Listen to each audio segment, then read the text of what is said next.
Good afternoon and welcome back to another episode of Mary's Book Club. Today we're going to be reviewing Atomic Habits.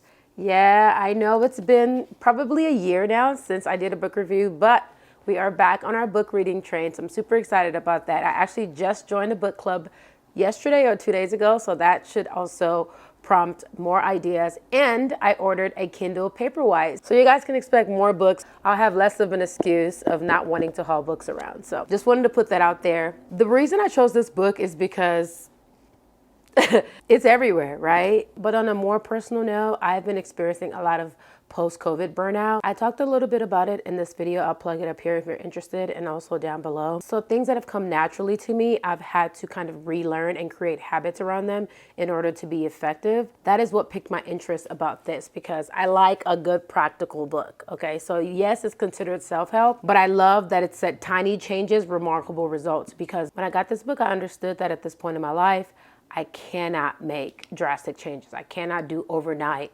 miracles, right? So I like a practical step-by-step, and that's exactly what this book has given me. Yeah, it's just what the book cover says. It's an easy and proven way to build good habits and break bad ones. The person who wrote this book actually started off as an athlete, ended up injuring himself, and somehow found himself creating a blog, which then went viral, and then ultimately he decided to share it with the world in the form of a book. So let's jump into the quotes. It is so easy to overestimate the importance of one defining moment and underestimate the value of making small improvements on a daily basis. Too often we convince ourselves that massive success requires massive action.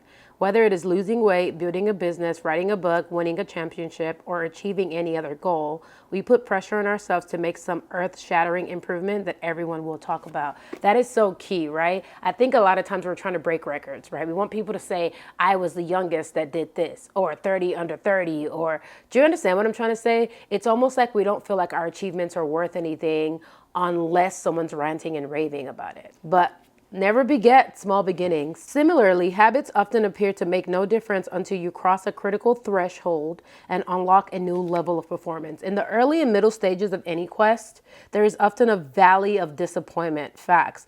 You expect to make progress in a linear fashion, and it's frustrating how ineffective changes can seem during the first days, weeks, and even months. It doesn't feel like you're going anywhere. It is a hallmark of any compounding success. The most powerful outcomes are delayed. Ooh-wee. When nothing seems to help, I go and look at a stone cutter hammering away at his rock, perhaps 100 times without as much as a crack showing in it. Yet at the 101st blow, it was split in two. And I know it was not that last blow that did it, but all that had gone before. Ooh, that gives me goosebumps, man. All right, now this talks about what happens when we form an identity about ourselves. Like all aspects of habit formation, this too is a double-edged sword.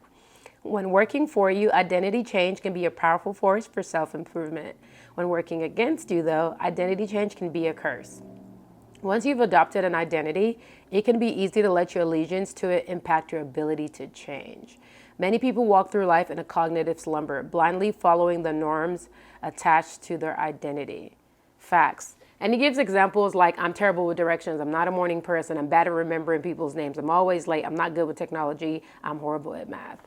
Man, you know, he called me out on that first one because I always tell people I'm geographically challenged. It's a reality, but it's not something I can improve upon, right? I mean, it doesn't help that I didn't pay attention in geography class because, again, it wasn't interesting to me. So that also plays a factor, right? Good habits can make rational sense, but if they conflict with your identity, you will fail to put them into action. Facts. It's true. You could be doing something that's good for you, but if you've told yourself that the person that you are doesn't do that thing, you won't do it consistently enough to see good changes. The most practical way to change who you are is to change what you do. I'm trying to get to the middle part too because I'm still in the beginning. Can you imagine? I have so many quotes from this book. Behavior is a function of the person in their environment, or B equals F apostrophe B, comma E apostrophe period. You have to see it physically for it to make sense, you know. We like to think that we are in control. If we choose water over soda, we assume it is because we want it to do so. The truth, however, is that many of the actions we take each day are shaped not by purposeful drive and choice, but by the most obvious option. That's interesting. So the one that's just in your face. And he talks about when you're trying to create a habit, make it obvious. You know what? Actually, I have to agree with that because as someone who wanted to stop drinking soda, specifically Coca-Cola, I just don't buy it. And because it's not there, I don't drink it. I have never woke up in the morning and thought, ooh, I better go to the store and get me a Coke now. No.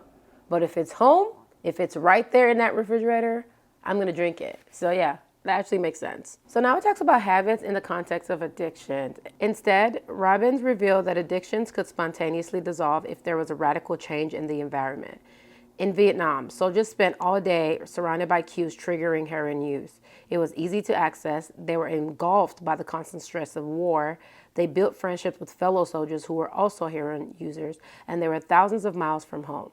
Once the soldier returned to the United States, though, he found himself in an environment devoid of those triggers.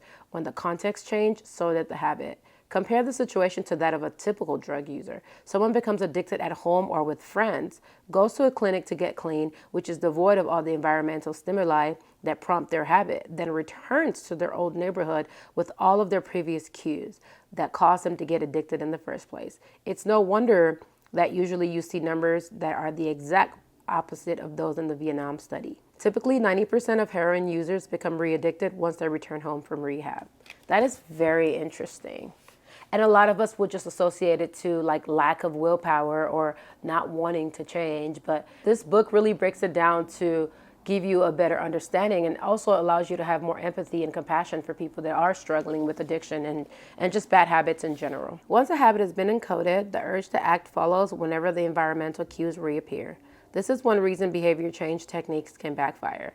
Shaming obese people with weight loss presentations can make them feel stressed. If you're not careful about cues, you can cause the very behavior you want to stop. This is going to be the last one, and then I'm just going to rate the book. Here's the punchline. You can break a habit, but you're unlikely to forget it. Once the mental grooves of habit has been carved into your brain, they are nearly impossible to remove entirely, even if they go unused for a while. And that means that simply resisting temptation is an ineffective strategy. It is hard to maintain a Zen attitude in a life filled with interruptions. It takes too much energy. In the short run, you can choose to overpower temptation. In the long run, we become a product of the environment that we live in. To put it bluntly, I have never seen someone consistently stick to positive habits in a negative environment. A more reliable approach is to cut bad habits off at the source. One of the most practical ways to eliminate a bad habit is to reduce exposure to the cue that causes it. The end. I'm going to rate the book now. I think you already know what I'm going to say, but it's absolutely going to be a 10 out of 10. This was such a refreshing read for me. As someone that was getting burnt out on self-help, this was the perfect middle ground for me. I think it's practical. A lot of the stuff he says makes sense. Some of it is not new information, but sometimes it's just who the message comes from.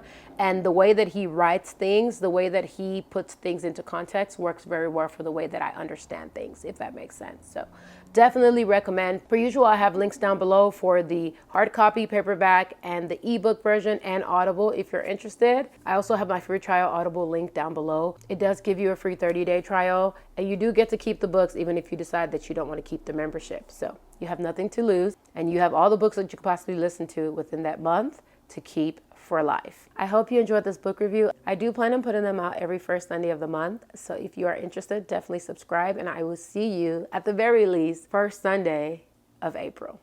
Bye.